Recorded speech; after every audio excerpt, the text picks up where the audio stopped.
So I'm late on the Musk-Trump feud. I want to start there. So I haven't gotten to talk about this because it's all happened so fast and I've had episodes outlined and things like that. But I wanted to find a way to work it in because I think this is one of now the many. I'm recording this the week of the whole Iran thing. Well, we might talk about that in a couple episodes, who knows. But we are seeing now a series of fissures among the right. So I want to dive into this because I think this is going to actually make a really solid point about pride and where we go from this prideful thing we're going to be discussing this entire episode.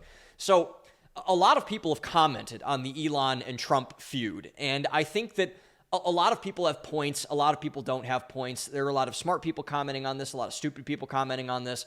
And so what I want to hone in on is that this is, to me, and obviously there are things like, is it about government spending? Sure. Is it about is it about the Epstein list? Maybe, maybe not. Who knows? But what I think is the important thing to hone in on here is that this is the most outward display of prideful narcissism that the world has seen in some time. It's huge in terms of that. I mean, I've never seen it's got to be like, I'd have to think of a historical, like John Adams or Thomas Jefferson probably is the last biggest one, where these two massive cultural behemoths are just boom, boom, boom, like back and forth with each other. And it's calmed down by now, but it was bad for a while. It was like, oh my God, I'm going to have like a heart palpitation watching this whole thing, kind of unfold in front of my face. And so again, like I said, this is really the first major battle of the war that is breaking out among the right, of like the fiscal hawks, of the libertarians, of the anti-war people, of everything of the neocons, all this kind of stuff. And we are going to have to hash this out to really see who is a true believer and who's not a true believer. But the interesting thing, I think, is that many, I think, on the MAGA, right, whatever you want to call it, the MAGA people, as I like to say, I'm proudly one of those people as well. But many people, what I find surprising is that they didn't see this coming, or they claim they didn't see this coming. They didn't see this breakup and split between Musk and Trump. And I don't understand why that is, because I did and several others did. And I was like, well, of course this isn't going to be something that's long-lasting, and there's not going to be this long-term government bromance between Elon Musk and Donald Trump, because one, Elon Musk and Donald Trump don't think similarly at all about hardly anything. I mean, the only thing that they're really bonded together for is this Doge thing, which is, I don't know, I think it might be another psyop, who knows, and then, some of the wokeness stuff. But anyway, Musk and Trump really didn't have much in common anyway. They really only came together because they hated what the left was doing so much. And this is kind of why I think these fractions are breaking out in terms of the right and the MAGA movement right now. But I saw it coming, and the reason that I saw it coming, and the reason why I never thought this was going to last, was because of this reason. Was because of pride. It wasn't because of Doge. It wasn't because of like trans people or whatever, like all those, things that don't really matter. What we need to realize about this is right now, and there's other people that obviously have a say in this discussion, but I think it is a reasonable thing to propose that the two most influential men in the world right now are Elon Musk and Donald Trump. This is a classic case of the Western movie from the 1950s, This Town Ain't Big Enough for the Two of Us. This is exactly what this was. And the fact that people did not think that there was going to be kind of a fractious relationship at some point between these two men with these gigantic egos. And I'm a Trump fan. I'm mostly an Elon Musk fan, although I'm still distrustful of him. I'm kind of neutral on Elon Musk, but I like what he's doing with Doge. But like I've known and studied Donald Trump for a very long time at this point.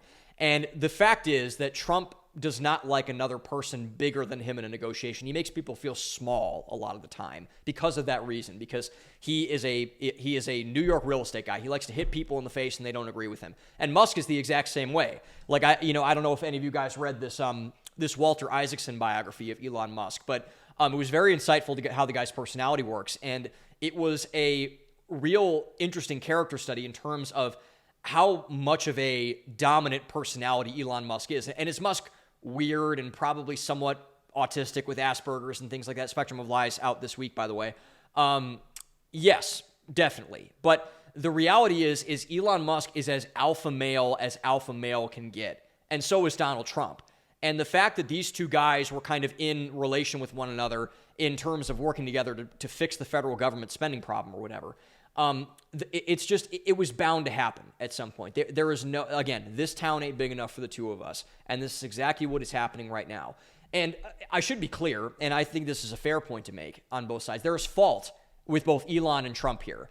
And again, I want to reiterate, Elon and Trump are both very disagreeable by necessity. So they are not agreeable people at all. You cannot be agreeable and do what these two men have done for a living for their entire lives, whether that's shoot rockets into space or build hotels up from nothing or run for president or, like create a new government agency out of nothing to trim the fat of all the fat cats in D.C. that are getting rich off of our tax dollars, basically.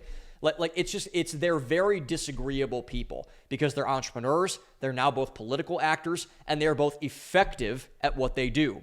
You can say a lot of things about Elon. You say a lot of things about Trump. You'd probably be right on a lot of things, but they are effective at what they do. They get their message across, and they get shit done when they want to get shit done. They get it done. But they're also very immature because of the pride element of this. So Trump with the tweets and the truths, I should say. He doesn't really use X all that much. I don't know what his relationship with the platform is going to be now that Musk has taken it over. But like Elon's always been kind of an immature person with the memes and video games and all this kind of stuff. And this leads to, I think, what's so interesting about people looking up to Donald Trump and looking up to Elon Musk. And I look up to Trump in a decent amount, I would say. He's not like my hero or anything, but I think Trump's an admirable person from a lot of ways. Elon's a bit different, but in terms of his business success, I'm like, okay, that's cool. But what's interesting about the amount of young men, specifically, they're looking up to Donald Trump and Elon Musk, and that's a lot of people, a lot of young men especially, is that both of them have highly compromised value systems. You look at the history of Donald Trump going back, I mean, he's the most scrutinized person, I think, maybe in modern American history, modern world history, maybe. Everything about this guy has been overturned, from his sexual fetishes to his payoffs to the porn stars that he's, screwed over, I should say, not screwed over, but maybe screwed over. Well, he's married, like to all of his stuff, like everything is out there about the guy. Trump he's been in 3 marriages. He's committed infidelity, like God knows how many times. And with Elon, he's baby mama drama all the time. He's got like 15 kids with 6 different women. And which shows, and this immaturity and these compromised value systems, it shows in how they talk to their employees, and it shows how they talk to other men in power. Everyone is differential to Trump. Everyone is differential to Musk until they meet someone with that same seismic amount of force. And this is, I think, why Vivek Ramaswamy, even though he will never admit this publicly because he wants a future in politics, and I like Vivek, but he was forced out of Doge for this reason. It was the same exact thing. This town ain't big enough for the two of us. It ain't big enough for the two of us. And one of the two, Vivek or Elon, had to go. And I think Trump actually did him a favor because Ramaswamy's going to win the Ohio governor race, my home state, by a wide margin, and probably run for president in the future at some point. But anyway, so it's the same exact thing, right? And so you get alphas who are able to dominate people and able to say, and mostly in a good way. I'm not saying that like Trump is an asshole or whatever. Elon's an asshole, though they can be, but they have good reputations among a lot of people as well. But they have a dominant personality. The gravity of the room flows to them whenever they're in the room. And so this is what, this kind of attitude towards all of this has caused this massive outbreak and this kind of first shot across the bow of open warfare in the MAGA movement. This was, and I should be clear about this too, this was not avoidable. The people who are saying that, we can just live and let live and like not hash this out and just let these simmer. No. This had to be handled in some way, shape, or form, whether it's government spending or foreign policy or social issues or Israel or whatever the case might be. Pick your issue of the day. This was not avoidable, but it could have been handled better and more civilized, but it wasn't. The reality is it devolved into name calling and Trump saying, well, we'll cut all the government contracts for all of Musk companies. And then Elon was like, well, Trump's on the Epstein list and he raped a bunch of kids. I don't know if I can say this on YouTube, but he assaulted a bunch of kids, like he pedophile, whatever. And so then it just evolved into kind of these nonsensical bittering, and it kind of gave the other side, which, a lot of ammunition to use, which they're going to use, and they're going to be effective in using it. And all of this is a result, again, of the prideful arrogance of our leaders in this movement. So without proper headship, without proper leadership, without humble and humility in leadership, you will get misguided by pride in your leadership, And this will always be the end results of these things. A lot of people watching this, you've probably had a very immature boss before who has, he's kind of, played himself off or herself off as this kind of, de facto, like hard ass, like, oh, I'm going to get my way and do all this and whatever. And in reality, that person is very insecure and they power trip because they are not okay with themselves to some degree, which a lot of that is I know it's with Elon, and I'm sure it's with Trump as well to some degree, but I know it's with Elon.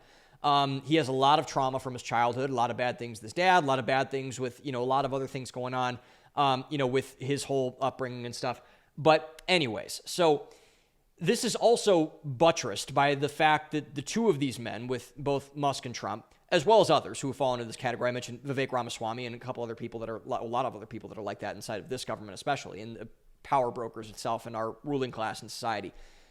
Like I said, they're surrounded by yes men, and they're surrounded by people that won't tell them no, which leads to this kind of, God complex sort of thing, like I can do no wrong, et cetera, et cetera. You're kind of seeing this now with the foreign policy stuff on the behalf of Trump.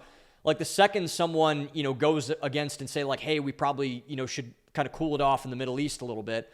Then someone says like, oh, like they're betraying Trump, they're this, they're whatever, because this is the natural way of things, because no one wants to tell Donald Trump no. No one wants to tell Elon Musk no. No one wants to be that person that says, well, maybe you should cool it on the rhetoric, maybe you should cool it on the missiles, maybe you should cool it on this or that or whatever. And again, it is a prideful thing. Everyone can be called out when they're in the wrong and should be called out when they're in the wrong. There are no sacred cows. That is idolatry. That's idolatry at the end of the day. And this is why pride is such a disaster in any part of our culture when it seeps into anything inside of our culture, because we have had hardly anyone, and I mean anyone, check the people who set the tone for our culture. The people who are running everything right now in terms of the various institutions, they mostly have gotten there without pushback, which is why a lot of our institutions, our government, our businesses, whatever, they have succumbed to decadence, and why they have eroded on the inside and done a lot of things that, are not in service of the people that should be serviced by those institutions. And it's just the natural way of things. And so this is why, at the end of the day, this feud, even though it's settled down by this point to an immense degree, like I said, this is why it was as explosive as it was. Because whenever pride remains unchecked, whenever pride is left to run rampant inside of our institutions, inside of our leadership class, inside of whatever, it is going to explode. Because pride is the opposite of humility. Humility is the key to living, I think, a good life generally, but being a good leader, certainly. That's what, Jocko Willink has proven that over and over again with his work and all the things that he does. And Jocko is a great influence to a lot of people. It's a guy that should be heard of more, to be honest. But anyway, it's the natural order of things. If you are a prideful person, any conflict, any brush up against that identity of whatever that pride is propping up, it's going to be seen as a threat to you, and you're going to lash out, which is proven with the two guys, the biggest pride problems in our world, probably, in Donald Trump and Elon Musk, and why that feud was so massive, and why it shouldn't have been, but because of their pride, it ended up being so.